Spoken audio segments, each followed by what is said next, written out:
ನಿವೃತ್ತ IAS ಅಧಿಕಾರಿ K Shivaram ಅವರವರು ನಮ್ಮನ್ನೆಲ್ಲ ಹಗಲಿ ಇವತ್ತಿಗೆ 11 ದಿನ ಕಳೆದಿದೆ. ಇವತ್ತು ಸದ್ಯ ಪುಣ್ಯತಿಥಿ ಕಾರ್ಯ ಕೂಡ ಅವರ ಹುಟ್ಟೂರಾದಂಥ ಉರುಗಹಳ್ಳಿ ತೋಟದಲ್ಲಿ ನಡೀತಾ ಇರುವಂಥದ್ದು. ಸದ್ಯ ನಮ್ಮ ಜೊತೆಗೆ ಈ ಒಂದು ವಿಚಾರವಾಗಿ ಜೊತೆಗೆ ಸದ್ಯ ರಾಜಕೀಯ ಬೆಳವಣಿಗೆ ಕೂಡ ಚರ್ಚೆ ಆಗ್ತಾ ಇರುವಂಥದ್ದು. ಅಂದರೆ ನಿವೃತ್ತ IAS ಅಧಿಕಾರಿಯವರಿಗೆ ಒಂದು ಸರ್ಕಾರ ಯಾವುದೇ ರೀತಿಯಾದಂಥ ಗೌರವವನ್ನು ಕೂಡ ಕೊಡಲಿಲ್ಲ, ಅವರಿಗೆ ಒಂದು ಜಾಗವನ್ನು ಕೊಡಲಿಲ್ಲ ಅನ್ನೋದು ಒಂದು ಆರೋಪ ಕೂಡ ಇದೆ. ಈ ವಿಚಾರವನ್ನು ಮಾತಾಡೋಕ್ಕೆ ಅವರ ಶ್ರೀಮತಿಯಾದಂಥ ವಾಣಿ ಶಿವರಾಮ್ ಅವರು ಇದ್ದಾರೆ, ಅವ್ರನ್ನ ಮಾತಾಡ್ತೀನಿ. ಮೇಡಮ್, ಇವತ್ತು 11 ದಿನದ ಕಾರ್ಯ ಕೂಡ ನಡೀತಾ ಇದೆ. ಎಲ್ಲರೂ ಕೂಡ ಸರ್ನ ಅಭಿಮಾನಿಗಳು ಕೂಡ ಸಾವಿರಾರು ಸಂಖ್ಯೆಯಲ್ಲಿ ಬಂದು ಹೋಗ್ತಾ ಇರುವಂಥದ್ದು. ಹೌದು, ಇವತ್ತಿಗೆ ಅವ್ರನ್ನ ನಾನು ಕಳ್ಕೊಂಡು 11ನೇ ದಿನ. ಅವ್ರು ಇಲ್ಲದೇ ಇರೋ ಈ ಬದುಕು ತುಂಬ ಕಷ್ಟ ದಿನಗಳೇ ನನಗೆ. ಆದರೆ ಇಷ್ಟೊಂದು ಜನಸಾಗರನ ನೋಡಿ ಎದೆನೂ ತುಂಬಿ ಬರ್ತಾ ಇದೆ. ಇಷ್ಟೊಂದು ಪ್ರೀತಿ ಕಳಿಸಿರೋ ಅವರು ಇವತ್ತಿರಬೇಕಿತ್ತು. 100 ಕಾಲ ಬಾಳ್ತಾರೆ ಅಂತ ಕನಸು ಕಂಡಿದ್ದೆ ನಾನು. ಇನ್ನೇನೇ ಇದ್ದರೂ ನನ್ನ ಮುಂದಿನ ಗುರಿ, ಅವರ ಆಸೆ ಏನಿತ್ತು, ಅವರು ಎಷ್ಟು ಜನಗಳ ಸೇವೆ ಮಾಡಬೇಕು ಅನ್ನೋ ಮಹದಾಸೆ ಹೊತ್ಕೊಂಡು ನಿರಾಶೆಯಲ್ಲೇ ಹೊಟ್ಟೋಗ್ಬಿಟ್ಟಿದ್ದಾರೆ. ಎಷ್ಟೇ ಕಷ್ಟವಾದರೂ ಅವರ ಆಸೆನ ನೆರವೇರಿಸ್ಬೇಕನ್ನೋದೇ ನನ್ನ ಮುಂದಿನ ಗುರಿ. ಅವರ ನಿರಾಸೆಯಲ್ಲಿ ಹೋಗಿರೋದನ್ನು ನನ್ನ ಕೈನಲ್ಲಿ ತಡ್ಕೊಳಕ್ಕಾಗ್ತಾ ಇಲ್ಲ. ಅವರ ಆಸೆಗಳೆಲ್ಲ ಅವ್ರಿಗಿದ್ದಿದ್ದು ಒಂದೇ ಒಂದು, ಮೊದಲನೇ ಆಸೆ, ಕೊನೆ ಆಸೆ ಎರಡೂ ಒಂದೇ. ಜನಸೇವೆ ಮಾಡಬೇಕು, ಜನಸೇವೆ ಮಾಡಬೇಕು. ನನ್ನ ಕೈಲಾದಷ್ಟು ಜನಕ್ಕಾಗೆ ನಾನು ಇರಬೇಕು ಅಂತ ಇದ್ದರು. ಪ್ರತಿ ಸಾರಿ ಅವರ ನಿರಾಸೆಲೇ ಅವರ ಇಡೀ ಬದುಕನ್ನ ಕಳೆದ್ಬಿಟ್ರು. ಅವ್ರ ಜೊತೆ ನಾನು 37 ವರ್ಷ ಅವ್ರ ಜೊತೆಲಿ ಬಾಳಿದ್ದೀನಿ. ಹಾಗೆ ಅವರ ಅಭಿಮಾನಿಗಳ ಜೊತೆನೂ ನಾನು ಬಾಳಿದ್ದೀನಿ. ಅವರು ಎಷ್ಟು ಜನ ಅವರನ್ನು ಪ್ರೀತಿಸ್ತಾ ಇದ್ರು, ಎಷ್ಟು ಜನ ಗೌರವಿಸ್ತಾ ಇದ್ರು. ಇವತ್ತು ದೇವರೇ ಬಂದು ದೇವ್ರನ್ನ ಕರ್ಕೊಂಡು ಹೋಗ್ಬಿಟ್ಟಿದ್ದಾರೆ. ಇದನ್ನು ನನ್ನ ಕಣ್ಣಲ್ಲಿ ಮರೆಯೋಕ್ಕಾಗಲ್ಲ. ನನ್ನ ಜೀವನದ ಮುಂದಿನ ಗುರಿ, ಅವರ ಆಸೆ ಏನಿತ್ತು, ನನಗಿನ್ಯಾವ ಆಸೆಗಳು ಇಲ್ಲ. ನನ್ನ ಜೀವನದಲ್ಲಿ ಎಲ್ಲ ಆಸೆ ಅವ್ರ ಜೊತೆನೇ ಹೊಟ್ಟೋಗಿದೆ. ಆದರೆ ನನ್ನ ಆಸೆ ಏನಿದೆ ಅಂದರೆ, ಅವ್ರ ಆಸೆ, ಅವರ ಕನಸು, ಅವರು ತುಂಬ ಆಸೆ ಪಡ್ತಾ ಇದ್ದಿದ್ದನ್ನು ನಾನು ನೆರವೇರಿಸ್ಬೇಕು ಅನ್ನೋ ಒಂದು ಹಠ ಛಲ ನನ್ನಲ್ಲಿ ಹುಟ್ಕೊಂಡ್ಬಿಟ್ಟಿದೆ. ಏನೇ ಆದ್ರೂ ಅವ್ರನ್ನ ಜೀವಂತವಾಗಿ ಉಳಿಸ್ತೀನಿ, ಅವ್ರನ್ನ ಎಲ್ಲರ ಮನಸ್ಸಲ್ಲಿ ಉಳಿಸ್ತೀನಿ. ಅವ್ರನ್ನ ಏನೇ ಮಾಡಿದ್ರು ಎಲ್ಲರೂ ಮನೆ ಮಾತಾಗಬೇಕು. ಅವರ ಆಸೆಗಳೇನಿತ್ತು ಅದನ್ನು ಎಲ್ಲ ನೆರವೇರಿಸ್ಬೇಕನ್ನೋದೊಂದೇ ನನ್ನ ಇಡೀ ಕುಟುಂಬ, ನನ್ನ ಮಕ್ಕಳು, ನನ್ನ ಅಳಿಯಂದಿರು ಎಲ್ಲರೂ ಕೊನೆಯವರೆಗೂ ನಾವು ಜನರ ಸೇವೆಗಾಗೇ ಇರ್ತೀವಿ. ಅವರ ಕೊನೆ ಆಸೆ, ನಮ್ಮ ಜೀವನದಲ್ಲಿ ಇನ್ನೇನೂ ಇಲ್ಲ.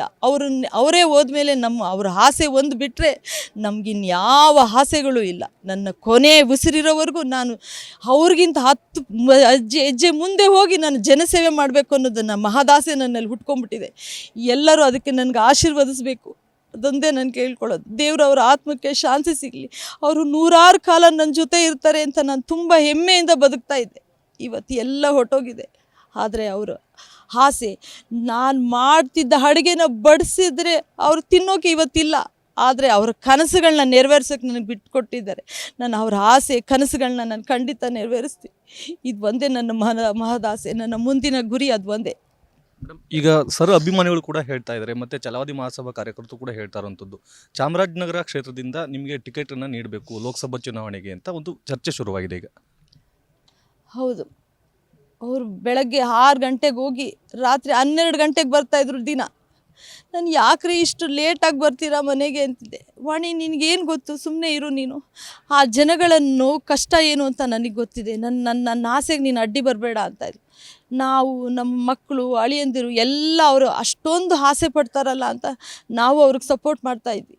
ಆಯಿತು, ನಿಮ್ಮ ಆಸೆ ಏನಿದೆ ನಾವು ಅದಕ್ಕೆ ನಿಮ್ಗೆ ಸಪೋರ್ಟ್ ಮಾಡ್ತೀವಿ ಅಂತ ಹೇಳ್ತಾಯಿದ್ವಿ.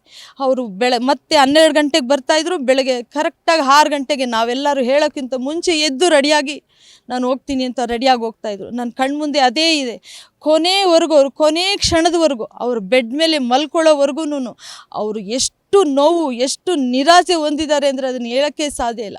ಆ ನಿರಾಸೆನ ನನಗೆಲ್ಲ ಆಗ್ತಾಯಿಲ್ಲ. ಅವರು ಆ ನೋವು, ಅವರ ಆಸೆಗಳೇನಿತ್ತು ಅದೆಲ್ಲ ಈಡೇರಿದರೆ ಇನ್ನು ಸ್ವಲ್ಪ ದಿನ ಕಾಲ ನಮ್ಮ ಜೊತೆ ಇರ್ತಾಯಿದ್ರು ಅನ್ನೋದೊಂದು ನನಗೆ ಮನಸ್ಸಲ್ಲಿ ತುಂಬ ಕಾಡ್ತಾ ಇದೆ. ಅದಕ್ಕೋಸ್ಕರ ಅವರ ಪ್ರೀತಿಸೋ ಜನಗಳಿಗೋಸ್ಕರ ಮುಂದೆ ನಾನು ಇರಬೇಕು. ಅವರು ಏನು ಆಸೆ ಪಡ್ತಾಯಿದ್ರು ಅದನ್ನು ನಾನು ನೆರವೇರಿಸ್ಬೇಕು ಅನ್ನೋದು ಮಹದಾಸೆ ನನಗೆ ಉಟ್ಕೊಂಡ್ಬಿಟ್ಟಿದೆ.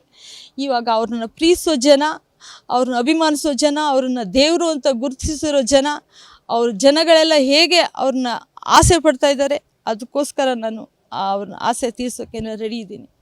ಮೇಡಮ್, ಶಿವರಾಮ್ ಸೌರವರ ಮಹಾದಾಸೆ ಏನಂದರೆ ಜನಸೇವೆಗೆ ಬರಬೇಕು, ಜನರ ಸೇವೆ ಮಾಡಬೇಕು, ರಾಜಕೀಯವಾಗಿ ಬಂದು ನಾವು ಜನಸೇವೆ ಮಾಡಬೇಕು ಅನ್ನೋದಿತ್ತು.